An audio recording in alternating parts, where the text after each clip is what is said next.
Normally सभी लोग cement, लकड़ियाँ, रेत और ईंट से घर बनाते हैं, पर कभी क्या आपने ऐसा घर देखा है जो कि वाटरमेलन से बना है? अगर किसी ने बना दिया तो वो कितने दिन रहेगा? आइए इस कहानी में देखते हैं।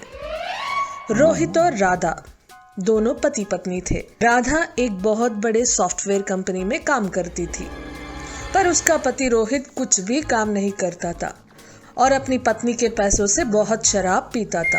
राधा को खुद का घर बनाने की एक इच्छा थी। उसके लिए राधा ने धीरे धीरे करके कुछ पैसे भी जमा कर रखे थे। जैसे ही राधा घर बनाने का काम शुरू करती है, तभी उसे बहुत जरूरी काम से अमेरिका जाना पड़ जाता है। राधा इस बारे में अपने पति से बात कर रही थी। करेक्ट।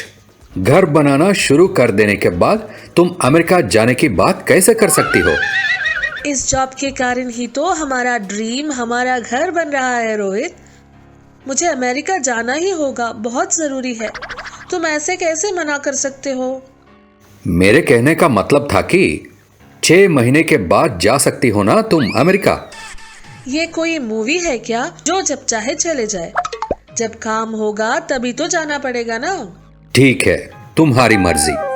अगर मैं अभी नहीं गई तो जॉब से निकाल देंगे मुझे, और दूसरे जॉब ढूंढने में कितना मुश्किल है। सिर्फ 6 महीनों की तो बात है, यूं गुजर जाएंगे।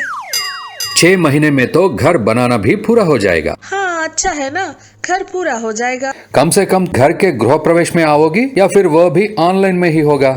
ये तो टू मच है। हाँ, मेरे आने के बाद ही गृह प्रवेश होगा, ठीक है ना? हाँ ठीक है। क्या परमिशन मिला मुझे? अगले दिन राधा अमेरिका चली जाती है। रोहित उसे एयरपोर्ट में ड्रॉप करके घर वापस आ जाता है। घर वापस आने के बाद रोहित का असली चेहरा बाहर आ जाता है। अरे दोस्त, मेरी पत्नी ऑफिस के काम से अमेरिका गई है, 6 महीने तक वापस नहीं आएगी। तुम सारा सामान लेकर मेरे घर आ जाओ, सिटिंग करते हैं। हाँ, सेटिंग क्या, स्टैंडिंग भी करेंगे, पर पैसे कहाँ से आएंगे?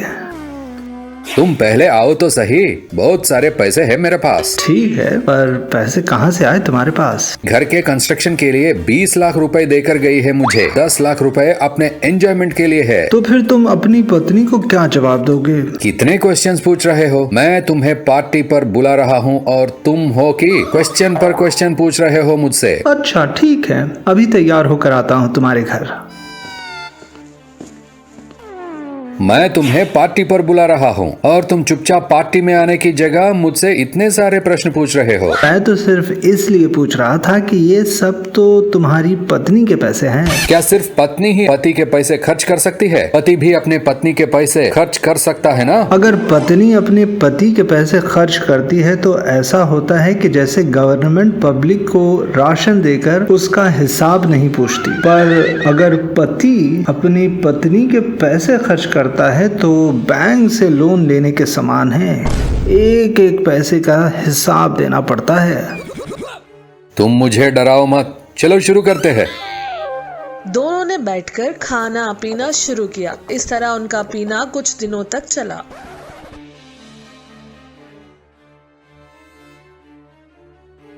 दोस्त, सब लोग कितना कमाना है ये हिसाब किताब करते हैं, और हम लोग ये हिसाब किताब कर रहे हैं कि हमें कितना पीना है। सिर्फ कमाने वाले को ही उसकी मेहनत का हिसाब होता है। हम लोग क्यों इसका हिसाब कर रहे हैं? मेरी पत्नी डॉलर में कमा रही है, चलो हम लोग एंजॉय करते हैं। अरे दोस्त, पी पी कर थक गए हैं। बाकी के 5 लाख रुपयों को क्रिकेट बैटिंग में लगाते हैं। ठीक है दोस्त, तुम जैसा बोलेगे वैसा ही करेंगे। ये नहीं तो वो, तुम्हारी मर्जी, चलो। इस तरह से दोनों दोस्त बाकी बचे हुए पैसों को बेटिंग पर लगाकर खो देते हैं। अगले दिन नशा उतरने के बाद दोनों सोचने लगते हैं,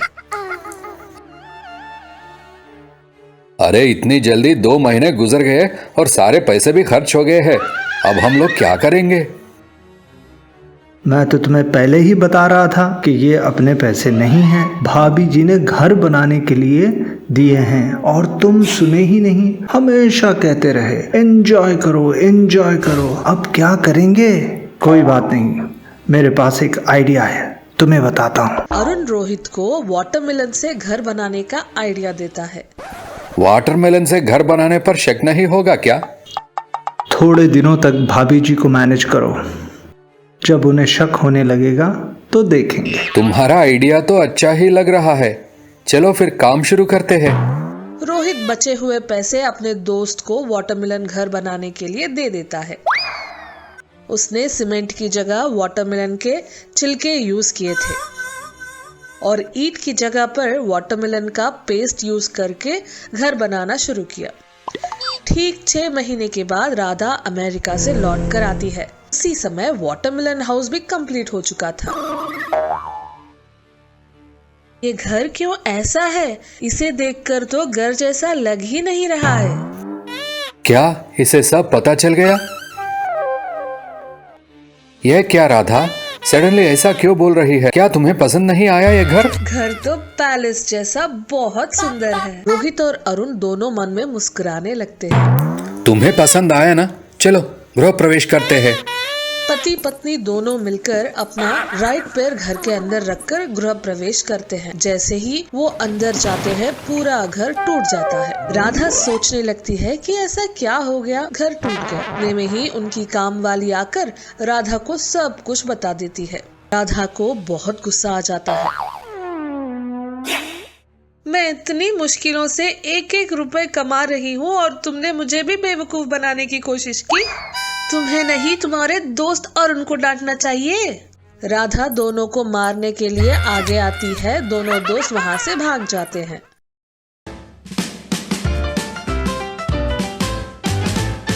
अब सारे स्टूडेंट्स हॉस्टल रूम में बैठकर बात कर रहे थे। अब तक सारी परीक्षाओं में चिट्ठी रखकर पकड़े गए हैं। अब एक एग्जाम बाकी है, अगर उसमें भी चिट्ठी रखकर पकड़े गए तो मेरी खैर नहीं। हाँ यार, तो हमारा पास होना बहुत मुश्किल है। मुश्किल क्यों? अच्छे से पढ़ाई करके लिखेंगे। क्या?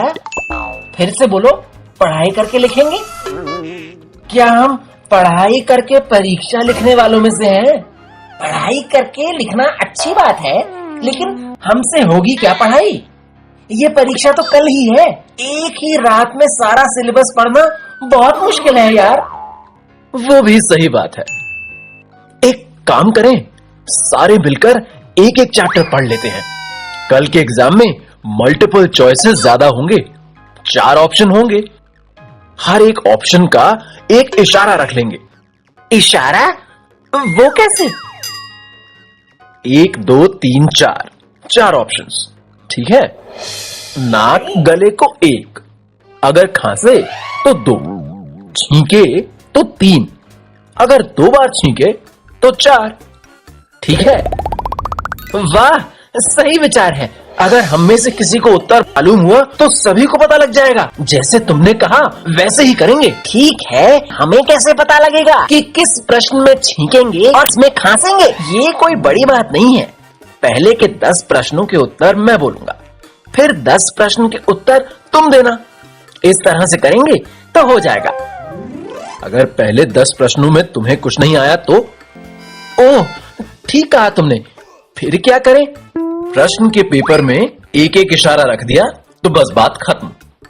इस तरह हमें एक इशारा रख रहा था और उस रात सब एक-एक चैप्टर पढ़ लिया और दूसरे दिन परीक्षा केंद्र में बैठ गए। अब परब्रह्मम सर आ गए। शुभोदय गुरुजी। शुभोदय गुरुजी। शुभोदय, शुभोदय। क्या आज सब लोग बहुत होशियार दिख रहे हैं? क्या सबने सोचा तुम फेल हो जाओगे? हाँ गुरुजी। इसलिए तो पढ़ना चाहिए। जो बोला जाए वो सुनते नहीं हो। तुम लोग फेल तो जरूर हो जाओगे। इस बार चिट्ठी रखकर मत लिखना। इस तरह तुम लोग कम से कम एक एग्जाम तो लिखोगे। अगर चिट्ठी लाए हो तो बाहर भेज दूंगा। ये कहते हुए परब्रह्मम पेपर बांट रहे थे। सब लोग प्रश्न पेपर पढ़कर अपने आप में खुश होने लगे। सबसे पहले किरण टेबल पर 3 बार छींक मारने लगा। शोर से भाई ऑप्शन 3 रख दिया। उसके बाद 2 बार शोर से खांसने पर सब लोगों ने ऑप्शन 4 रख लिया। इस तरह सब लोगों के खांसने और छींकने पर ब्रह्मम आश्चर्यचकित हो गए। क्या हुआ, सबको जुकाम हो गया क्या? एग्जाम लिखना छोड़कर सब लोग छींकने और खांसने लग गए हो? ऐसा कहते हुए उन्हें गुस्सा आ रहा था। सारे स्टूडेंट्स परीक्षा को खत्म कर देते हैं। सर, परीक्षा खत्म हो गई, कागजात ले लीजिए। क्या अभी तक तो सब खांस और छींक रहे थे, इतनी देर में कैसे लिख दिए? अगर आपको पता लगा आपका दिल धड़कना बंद कर देगा। क्या? अपने आप से क्या बातें कर रहे हो? कुछ नहीं सर, कुछ नहीं, पेपर ले लीजिए। अभी नहीं, जब कागज सुधार करूंगा तब बताऊंगा तुम्हारा काम। सबके कागजात लेने पर प्रधान अध्यापक की ओर से एक घोषणा आई। प्रधान अध्यापक की आवाज में, प्रिय विद्यार्थियों, आज की परीक्षा पेपर लीक होने पर इस परीक्षा को कैंसिल कर रहे हैं। 2 दिन में नया पेपर तैयार करके एग्जाम फिर से रखेंगे।